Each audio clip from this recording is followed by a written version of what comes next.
Hello everyone. Welcome to Techie Bytes by ResoluteAI.in. Techie Bytes are a collection of small informative video series which span across multiple domains such as machine learning, data analytics, business intelligence, data science, artificial intelligence, and so much more. In this video series, we are going to tackle the world of business intelligence using Power BI. Be sure to like and subscribe to our channel and ring the notification bell for future updates and videos. Hey, but there are so many BI tools available in the market, and I feel intimidated by the sheer amount of them. You're absolutely right. The latest data analytics and BI tools that are available in the market are Power BI, Tableau, Microsoft Excel, RapidMiner, etc. Google Trends show that Power BI and Tableau are the top two leading data analytics tools available in the market currently. Oh, alright.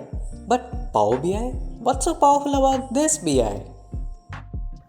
Power BI is a business analytics service by Microsoft. It aims to provide interactive visualizations and business intelligence capabilities that are simple to use. Oh, there's another tool I've heard about. Something called Tableau? Tableau is a business intelligence tool for visualizing and analyzing your data.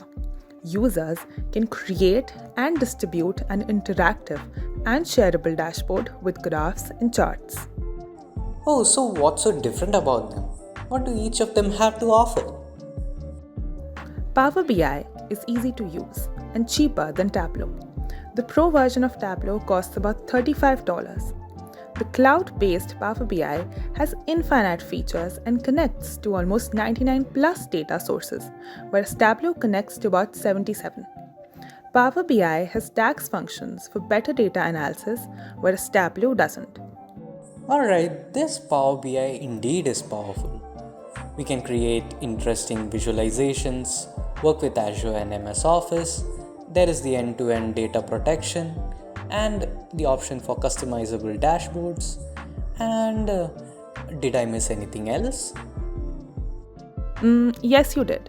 You can use DAX data analytics functions, share your reports with others, and take advantage of lots of data connectors that are available.